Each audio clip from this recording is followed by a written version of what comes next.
Hello viewers, আসসালামু আলাইকুম। Share করব কিভাবে একদম পারফেক্টভাবে দারুণ স্বাদে আমের পুডিং তৈরি করা যায়। পুডিং খেতে বাচ্চারা ভীষণই পছন্দ করে, শুধু বাচ্চারা না বড়রাও ভীষণই পছন্দ করে। আর এখন তো চলছে আমের ভরা মরশুম, তো এই আমের সিজন শেষ হয়ে যাওয়ার আগে বানিয়ে নিন ঝটপট ইয়াম্মি ম্যাঙ্গো পুডিং। তো চলুন দেখে আসি এই আমের পুডিংয়ের জন্য কি কি লাগছে।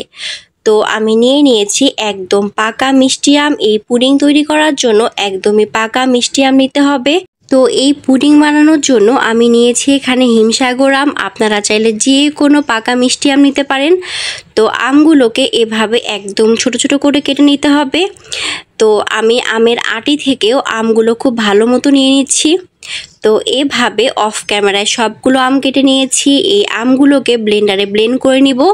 তো নিয়ে নিচ্ছি ব্লেন্ডারে, দিয়ে দিব এখানে স্বাদ মতো চিনি। যেহেতু আমগুলো অনেক মিষ্টি তাই চিনির পরিমাপটা বুঝে অ্যাড করতে হবে।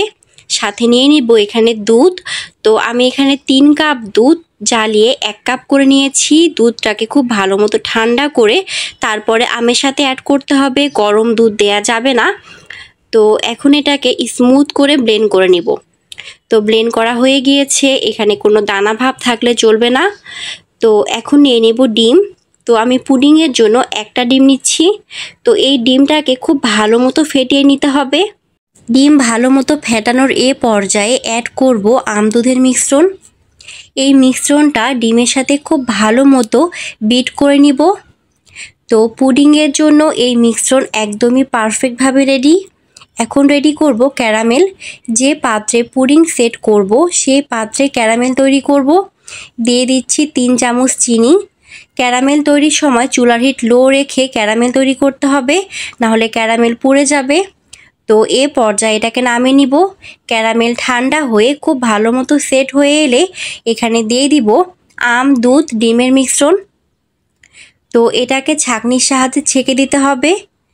এটা ছেঁকে দেওয়ার জন্য হবে কি, যে আঁশগুলো থাকবে সেগুলো ছাঁকনির মধ্যে বেঁধে যাবে, ফলে পুডিংটা অনেক স্মুথভাবে বেক হবে। তো এটা একদমই রেডি। বাটিটা একটু ঝাঁকিয়ে নিতে হবে, যদি কোনো বাবল থাকে সেগুলো চলে যাবে। তো আমি এখানে নিয়েছি পানি, দিয়ে দিব স্ট্যান্ড। তো বসিয়ে দিব এখানে পুডিংয়ের বাটি। চুলার হিট মিডিয়াম টু লো রেখে 40 থেকে 45 মিনিটের জন্য পুডিং না হওয়া পর্যন্ত ওয়েট করব। ঢাকনি দিয়ে খুব ভালো মতো ঢেকে দিব। 40 থেকে 45 মিনিট পরে চেক করে দেখব পুডিং হয়েছে কি না। চাকু কিংবা কাঠির সাহায্যে চেক করে দেখতে পারেন। যদি কিছু লেগে না থাকে তাহলে বুঝবেন পুডিং একদম পারফেক্টভাবে রেডি হয়েছে। পুডিং অবশ্যই ঠান্ডা করে তারপরে পরিবেশন করতে হবে। গরম অবস্থায় পুডিং ঢালতে যাবেন না। তো আমি পুডিংটা আধা ঘন্টা ঠান্ডা করে নিয়েছি। এরপর এটাকে ঢেলে নিচ্ছি। দেখতেই পাচ্ছেন পুডিংয়ের কালারটা কতটা ইয়াম্মি এসেছে। ক্যারামেলের কালারটাও খুবই সুন্দর হয়েছে। তো আপনাদের আমি একটু কেটে দেখাচ্ছি যে পুডিংটা কতটা সফট হয়েছে। এই আমের পুডিং দেখতে যেমন সুন্দর হয়েছে, খেতেও হয়েছে বেশ দারুণ। পুডিং তৈরি করাটাও ভীষণই সহজ। আশা করছি আমার ফুল রেসিপি ফলো করে আপনারা একদম পারফেক্টভাবে তৈরি করে নিতে পারবেন ম্যাঙ্গো পুডিং।